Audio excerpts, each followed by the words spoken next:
যে কোনো ফিল্ডে সাফল্য পাওয়ার জন্য তুমি যদি যে কোনো একটা জিনিস তুমি ডিসাইড করতে বলো, সেটা কি হতে পারে? One thing. যে কোনো ফিল্ডে তুমি সাফল্য পেতে পারো যদি এই একটা জিনিসের উপর ফোকাস করতে পারো। এবং এটা তুমি যে কোনো কারোর কাছে বা যারা সফল হয়েছে তাদের কাছে জিজ্ঞাসা করলে তারা ওই একই কথা বলবে, কারণ এটাকে ছাড়া সাফল্য পাওয়া কোনোভাবেই সম্ভব নয়। কি সেই বিষয়টা? সেই একটা জিনিস হচ্ছে কনসিস্টেন্সি। কনসিস্টেন্সি, এই কনসিস্টেন্সি ইজ দ্য কি অফ সাকসেস, এটা আমরা শুনেছি। কিন্তু কিন্তু কনসিস্টেন্সি কিছুতেই মেনটেন করা সম্ভব হয় না আমাদের পক্ষে।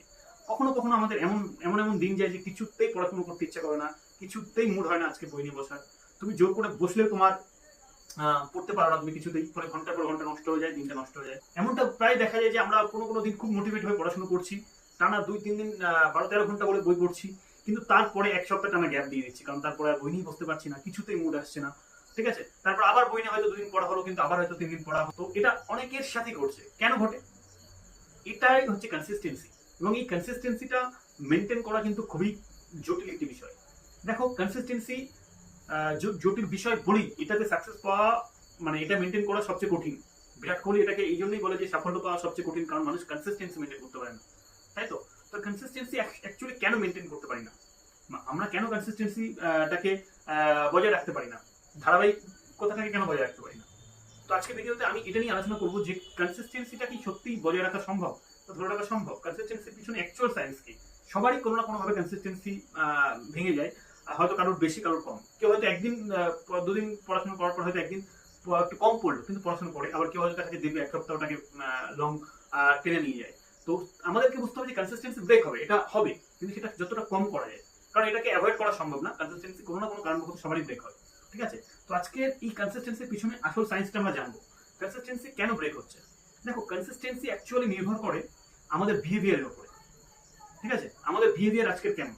যদি আজকে আমাদের বিহেভিয়ার ভালো থাকে, তাহলে আজকে আমাদের যে কোনো কাজই করার ইচ্ছা থাকবে। ঠিক আছে, তো বিহেভিয়ারের উপর অ্যাকচুয়ালি নির্ভর করে কনসিস্টেন্সি, বিহেভিয়ার বা মুড। কিন্তু এই বিহেভিয়ারটা আজকে আমাদের কেমন বিহেভিয়ার, তো আমাদের বিহেভিয়ার নির্ভর করে আমাদের থিঙ্কিং এর উপর। আমরা কি ভাবছি, ঠিক আছে, আমাদের ভিতরে কোন ধরনের থটস চলছে, কোন ধরনের বিচার চলছে, যেটার উপরে নির্ভর করছে আমাদের বিহেভিয়ার। কিন্তু এই আমাদের থিঙ্কিংটা আবার কিসের উপর নির্ভর করে? আমাদের থিঙ্কিং নির্ভর করে আমাদের ফিলিংস এর উপরে। আজকে আমরা কেমন ফিল করছি, এবং আজকে কেমন ফিল করছি এটা থেকেই আজকের পারফরমেন্স কেমন হবে এটাই নির্ভর করবে, তাই না? তো আমরা ফিলিংস যেটা আসছে আজকে, এই ফিলিংসটা কোথা থেকে আসে? ফিলিংস এর আবার খুব বেসিক কনসেপ্ট হচ্ছে ইমোশন। আমাদের ইমোশন, কোন ধরনের ইমোশন আছে ভিতরে? হতে পারে কোনো নেগেটিভ ইমোশন, চলতে পারে কোনো বিষয় নিয়ে আমরা ইমোশনাল হতে পারি। তো ইমোশন কোন স্টেটে আছে আজকে, সেটার উপর নির্ভর করছে কেমন ফিল করছি, এবং কেমন ফিল করছি সেটা থেকে কোন ধরনের থটস আসছে, এবং সেটা থেকে আজকে বিহেভিয়ার তৈরি হচ্ছে, সেখান থেকে আজকে আমাদের অ্যাকশন তৈরি হচ্ছে। সুতরাং কেমন ফিল করছি এটার উপর কাজ করা দরকার। আর এই ফিলিংসটা কোথা থেকে আসছে? ইমোশন থেকে। কিন্তু ইমোশনের আবার একটা বেসিক কনসেপ্ট রয়েছে। সেই ইমোশনের বেসিক কনসেপ্ট হচ্ছে ফিজিওলজি। অর্থাৎ আমাদের ইমোশন নির্ভর করে কিন্তু আমাদের ফিজিওলজির উপরে, আমাদের শরীরের উপরে, আমাদের মনের অবস্থার উপর। ঠিক আছে, কারণ শরীরের অবস্থাই, দেখো, শারীরিক অবস্থা থেকেই তোমার মনের অবস্থা তৈরি হয়, আর মনের অবস্থা থেকেই ফিলিংস তৈরি হয়, থটস তৈরি হয়, তাই না? আর এই থটস থেকেই অ্যাকশন তৈরি হয়। তাহলে অ্যাকশন কোথা থেকে তৈরি হচ্ছে? অ্যাকশন ঠিকঠাক হচ্ছে না, এর মানে আমাদের থিঙ্কিং এ প্রবলেম আছে। আর থিঙ্কিং এ প্রবলেম থাকা মানে ফিলিংস এ প্রবলেম থাকা মানে আমাদের কোনো না কোনোভাবে শারীরিক প্রবলেম থাকতে পারে, আরো ডিফারেন্ট কারণ হতে পারে, বিভিন্ন রকম সিনারিওতে হতে পারে, কিন্তু মেইন কারণ যেটা আসে ফিজিওলজিতে। আজকে আমরা ফিজিওলজিক্যাল ভাবে কোনো না কোনো ভাবে ঠিকঠাক নেই। ঠিক আছে, তাহলে প্রথম কাজ হচ্ছে প্রবলেমটা কোথায়? প্রবলেমটা হচ্ছে যে আমরা এই ফিজিওলজি, এই ইমোশন, এগুলোর উপরে ফোকাস না করে আমরা ডিরেক্ট আমাদের থিঙ্কিংটাকে কন্ট্রোল করতে চাইছি, ডিরেক্ট আমাদের ফিলিংসটাকে কন্ট্রোল করতে চাইছি, আমরা ডিরেক্ট আমাদের অ্যাকশনটাকে কন্ট্রোল করতে চাইছি। এটা সম্ভব না, কারণ আমরা যদি আমাদের ডিরেক্ট অ্যাকশনটাকে কন্ট্রোল করতে যাই, আমাদের প্রথম কন্ট্রোল করতে হবে আমাদের ইমোশন, আমাদের ইমোশনকে, আমাদের ফিজিওলজিকে।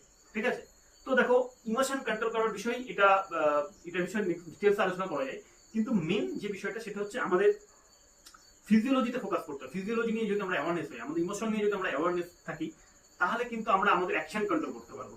ঠিক আছে, তাহলে এটাই বুঝলাম যে actual consistency depends upon emotions, আর emotions depends upon your physiology. আচ্ছা, ফিজিওলজি শুরু হয় কিন্তু ডক্টরস বলছে যে আমাদের হার্টে একটা ইলেকট্রিক সিগন্যাল থাকে, ইলেকট্রিক্যাল, যেটাকে বলা হয় হার্টবিট।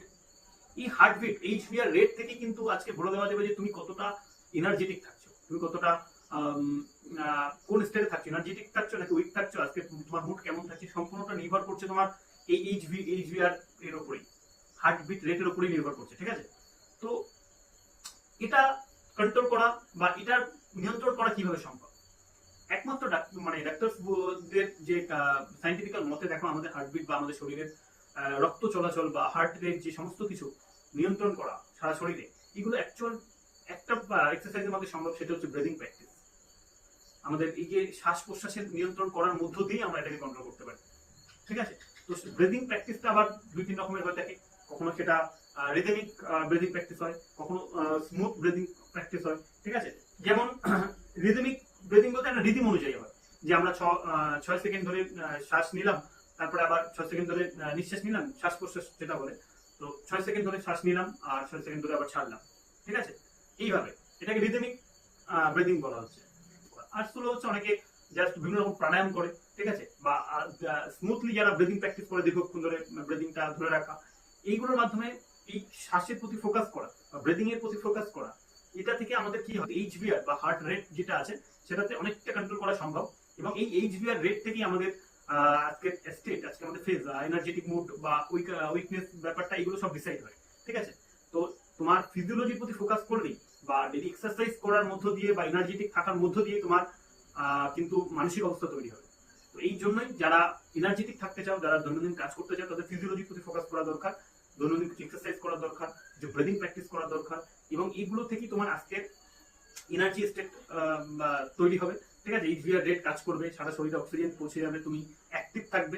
আর তুমি অ্যাক্টিভ থাকলে তোমার ভিতরে চিন্তাধারাগুলো পজিটিভ চলবে। ঠিক আছে? এবং এই চিন্তাধারা যখন পজিটিভ চলবে, তখন তুমি ফিলিংসটাও তোমার পজিটিভ থাকবে। আর যখন ফিলিংস পজিটিভ থাকবে, তখন তোমার অ্যাকশন পজিটিভ হবে, তখন তোমার কাজ করতে ইচ্ছা করবে বা তুমি তখন কাজে মোটিভেটেড হবে। তাহলে প্রতিদিন কাজ করার জন্য প্রতিদিন নিজেকে এক্সারসাইজ করা, ব্রিদিং প্র্যাকটিস করা এবং পজিটিভ থিঙ্কিং প্র্যাকটিস করা, এগুলো জরুরি। কারণ পজিটিভ থাকতে গেলে এই প্র্যাকটিসগুলো তোমাকে করতে হবে। তো আজকের ভিডিওতে এই অবধি, নেক্সট ভিডিওতে আবার দেখা হচ্ছে।